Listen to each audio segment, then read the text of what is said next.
Hey guys, it's Sushi. Today we have a bit of a different video. So I had a request for a nightmare mode tutorial for Cryptic notes, of course. So that's what we're going to be doing today. First, I'm just going to start off with some of the basics.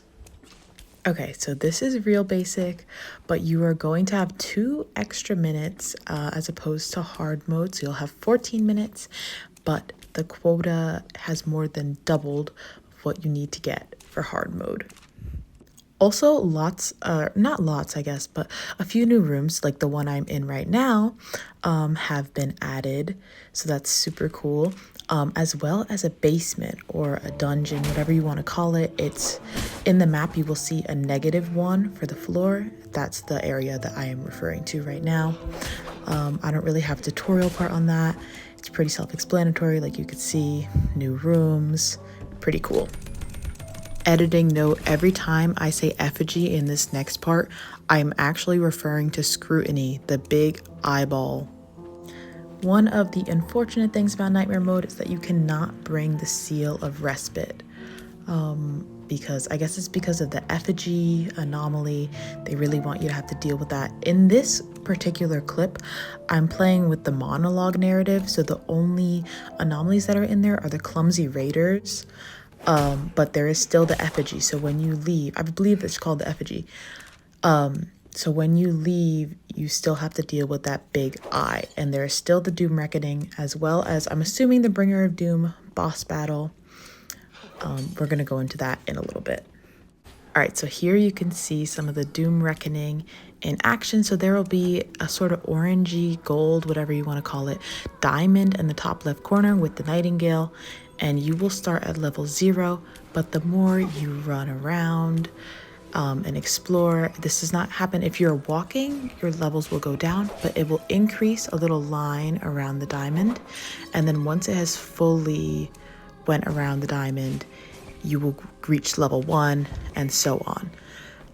So as you can see, this is what happens. Doom chants, and you get these little birds that attack you, and the birds can also latch onto clumsy raiders, making them raiders, I guess, that are not clumsy, so they're not as easier to defeat. I have personally, I don't think I've ever gotten past level 1, so I don't know what happens if you get it really far, but I know that it is not good. You do not want to have Doom keep on chanting. It's really annoying, and it can do some damage. Another thing I want to note is that if you defeat the Bringer of Doom, the Nightingale, whatever you want to call it, if you beat her in the boss battle, the whole Doom chanting thing will go away completely and you can run around as much as you want. I will go into the boss battle in depth later when I'm talking about the new anomalies, but I just wanted to say that here so I don't forget. Okay, those are pretty much the basics of nightmare mode. I'm comparing it to hard mode because I feel like that's the most common mode that people play, but I guess a lot of it would apply to normal mode as well. This is pretty comprehensive. Let me know in the comment section if I forget anything, but those are the basics. Now I'm going to talk a little bit about my personal opinion on like the best strategy as to how to beat nightmare mode. I think personally the best way to guarantee a win, which it's not even guaranteed all the time, because I feel like the biggest issue is the time and getting the loot you need in the allotted amount of time, not really fighting the anomalies. I think the best way to guarantee a win, even though it's not always guaranteed, is to defeat the Nightingale, because then you don't have to worry about the Doom Reckoning and you get a significant amount of loot just by defeating her. So usually if you defeat her, oh my god, I just got stuck in a bear trap. That's so embarrassing. Usually if you defeat her, and then you sort of loot the chests on the way out, you will have enough loot and then you can just leave. If you do not want to do that, I think the second best way is to loot as much as you possibly can, kind of leaving the stuff that's not as good, like the jewelry boxes and the fruit trays and stuff. Walk back, and then use the teleport feature, like sort of in like the lobby, you can just spend some of the currency and teleport to a random spot. I think it's better than walking back into the manor, and then loot as much as you can. again, or until loot as much as you need, I guess, and then walk back again. I think honestly that's the best strategy, because unless you get lucky, you really can't guarantee getting enough loot in one trip, honestly. I will say I do think that the basement has the best loot. So if you can find the basement, that's probably better than just walking around on the first or the second floor. Okay, so now I'm going to go over the 5 new anomalies that they have. I'm going to do the scavenger effigy first, conjecture, crumbling escritor, scrutiny, and a bringer of doom. I just realized that I was calling scrutiny the effigy earlier, but I was referring to the big eyeball, so my bad. Okay, so the first thing I want to say about the effigy, which you can see right here, is do not fight it. It will not hurt you, but basically you can give it items, and if you give it a good item, you could get sent to the lost trove, which I will show in just a second. Here I'm putting a clip from another one of my videos. You can watch it on my channel. It's titled like the lost trove or something like that. But basically, if you give him a good item, you could be sent here. Basically, it's kind of like the secret room. I found that it has a little bit of a higher chance of getting good loot than the secret room, but it is timed, so make sure to be quick. I'm not putting a clip here because I couldn't find one, but I know I do have one up on my channel. If you give the scavenger effigy something that it doesn't like, something that's not super good, it will teleport you to a wraith. So yeah, as you can see in the first clip, you can choose to not mess with it at all. You don't have to give it anything. So yeah, but this one's a pretty chill anomaly for sure. The next anomaly is the conjecture. So basically all you have to do is watch one of its shows. Otherwise it'll slow you down and eventually follow and attack you. It's pretty easy to deal with if there are no anomalies nearby, but it's definitely a time waster. And as you can see in this clip, if you even turn like slightly, like even if you're near it but you're not directly looking at it, it will set it off. Like it will start attacking you. And there's no way to go back, so unfortunate. But unless there are other anomalies nearby, it really shouldn't be that much of an issue. All right, so now I'm going to talk about the crumbling escritoire. So basically, this anomaly can only really take damage. I think it takes a little bit of damage when the book is closed, but it only really takes damage when the book on top of it is open. So make sure you pay attention and attack at the right time. If you do, I feel like it really doesn't take a lot of hits to kill it, but it's definitely annoying if you're just hitting at it willy-nilly. You will probably take a lot of damage. But as you can see here, it's totally fine if you are up on a heightened platform, then it's pretty easy to deal with. But again, if you're on the same level as it, it could be harder to beat. Just pay attention. So this is scrutiny. Not a huge threat once you learn how it works, but it is definitely the biggest time waster. This is why you want to be able to use teleport so you don't have to deal with it while going back into the manor. But basically when its pupils shrink, just stop moving. If it detects any movement, sort of like red light, green light, it will attack. That's pretty much it. All right, now what I'm sure you guys have all been waiting for, the Nightingale / Bringer of Doom boss battle. So first of all, I usually carry 2 mint boxes, a shotgun, and a syringe for this. I always put away my cane and replace it with a mint box. And then I drop all my heavy items in the very beginning. If you don't walk up the stairs, she will not spawn.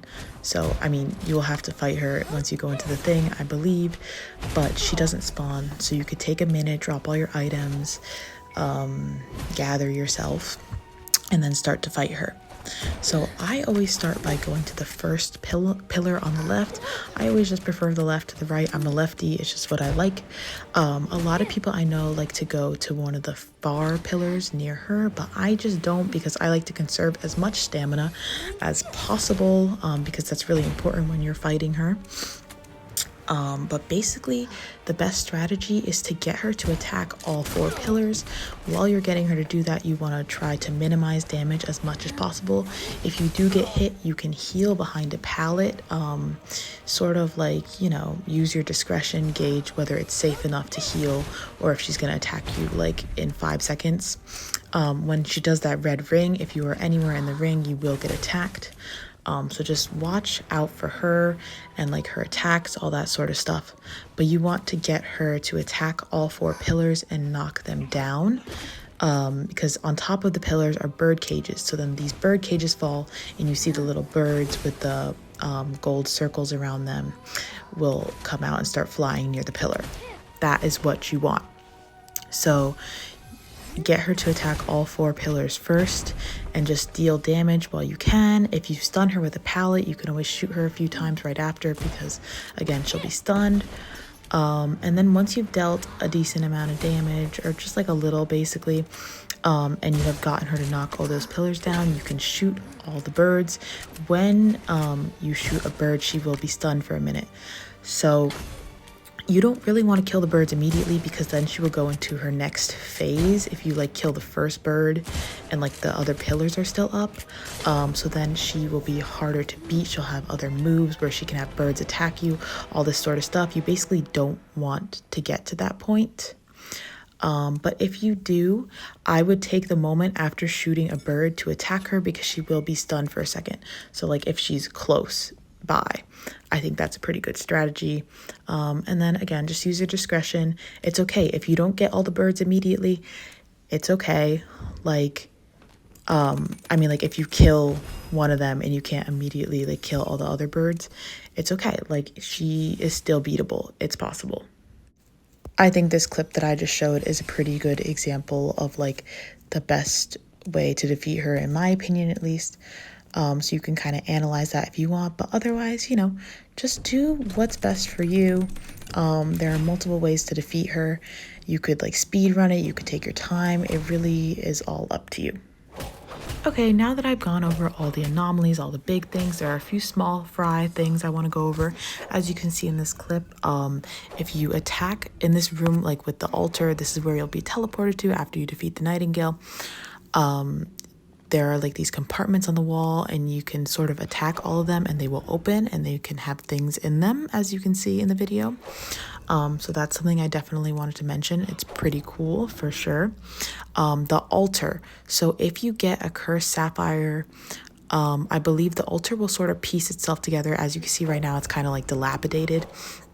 But if you have a cursed sapphire and then one of those special feathers that you get from opening the book after defeating the Bringer of Doom, Nightingale, whatever you want to call it, you can sort of like almost like reforge.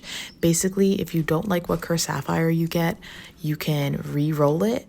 It could either be better or worse, so it's up to you if that's what you want to do. You don't have to, by all means, but that is there. It's never, personally, I've never used the altar, so I don't have any clips to put, but I just figured I'd explain it to the best of my ability. The last thing I want to mention is the new classic called the Bottled Wisp. So I've actually gotten it a few times, but I have no like really good clips of me using it because I haven't really figured out how to use it on my own. I've just seen it in videos. Because usually in nightmare mode, I don't really have the time. It's not like the ghost seal where I have the time to figure it out. I'm kind of like usually in a rush or something like that. But basically it allows you to turn into sort of like one of the Doom puppet things. And when you use it, it will take anomalies a longer amount of time to like recognize you. You'll see there will be like sort of a little circle around their head with the question mark, and you'll be able to tell like once the circle fills up, then they've like noticed you. And then you can also use it to like push them away. It doesn't do any damage, but it like pushes them further away from you. So I think it's pretty cool. Once I do figure out how to use it like on my own, it'll definitely be in a video, but that might be a while. So this is all I have right now. This clip right now is actually super embarrassing. I think like I defeated the Nightingale in this video and then I ended up dying because of this wraith. It is what it is. Anyways, that's pretty much all I have for you guys. Again, let me know in the comments if there's anything that you noticed that I'm missing or if anyone has any questions. But that is pretty much my guide or tutorial on nightmare mode, how to deal with that, how to do it, all the new stuff, what to expect. So yeah, I hope you guys enjoyed. Like, comment, subscribe if you want. Yeah, until next time. Bye, guys.